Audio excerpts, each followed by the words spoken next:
biased. I believe that Jesus is who he claimed to be. I believe he rose from the dead, so yes, I'm biased toward the Christian message. You're biased toward the Muslim message.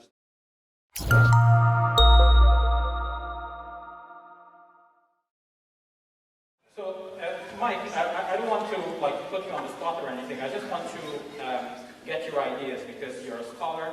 And here is a book, Acts and Christian Beginnings, from the Acts Seminar. Are you familiar with this book by Dennis Smith and Joseph Tyson?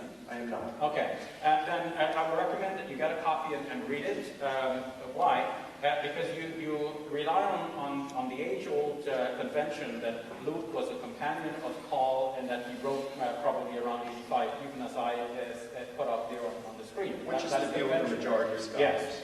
Now there is an emerging group of scholars. This is the result of 10 years of study by the people we know as the Jesus Seminar. Now they're the Acts Seminar. Over 10 years to study Acts of the Apostles. And their conclusion is that Acts of the Apostles is not written by a traveling companion of Paul, but was written probably around the year 115. And this answers a lot of the puzzles that previously struck us, because we know that there are discrepancies between Paul's statements, for example, in Galatians, and what is actually found in Acts. And you've alluded to that in your book as well. So this solves the problem, and now what they're saying is that Acts of the Apostles was written by somebody who wanted to rehabilitate Paul. Why? Because in the first part of the 2nd century, Marcion was using Paul's writings to champion a particular brand of Christianity which did not become mainstream. And Acts of the Apostles wanted to bring the writings of Paul and Paul's character himself into the mainstream. And so Acts of the Apostles shows, yes, that when Paul comes to Jerusalem, the disciples meet him, there is some hesitation, but eventually they're getting along. Though not extremely quite well, but you can see that they're getting along. So I think you need to now take into consideration that the support that you thought that Paul had in Acts of the Apostles may not be so very strong, because Acts of the Apostles itself is not an unbiased source, but thoroughly biased towards Paul. Okay, well, first of all, bias doesn't mean you're wrong. If that were the case, then African-American historians could never write on slavery in the U.S. A Jewish historian could never write on the Holocaust. Okay, so bias doesn't mean you're wrong. It just means that you were there for a cause. And if Jesus was who he claimed to be, and he rose from the dead, well, then the disciples, yes, they're biased about the message, but rightly so. I'm biased. I believe that Jesus is who he claimed to be. I believe he rose from the dead, so yes, I'm biased toward the Christian message. You're biased toward the Muslim message. That doesn't mean that either of us are wrong because we're biased.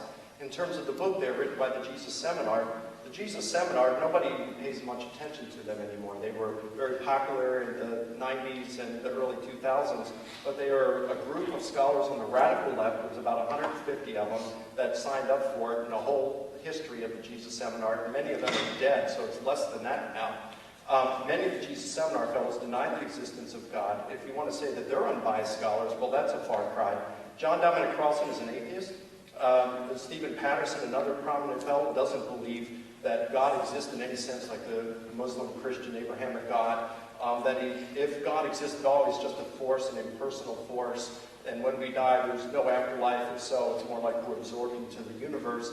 So their views are quite a bit different than ours, a lot of the Jesus Seminar fellows. I'm going to rely more on, and by the way, there's usually no more than 30 or 40 of them, according to what Stephen Patterson told me, who even vote on these things. So it's not even that much of an emergent number of scholars. It's a radical group of scholars on the way out there on the fringe of the theological left and not in touch with mainstream scholarship. If you want to know what mainstream scholarship is on Acts, I'd encourage you to read Craig Keener's seminal 4-volume work on commentary on the book of Acts, which is over 5,000 pages. 624 pages itself, just devoted to the introduction of Acts. And there he talks about where the majority of scholars are today. And he says the majority of scholars do hold that Luke, the author of Acts, was a traveling companion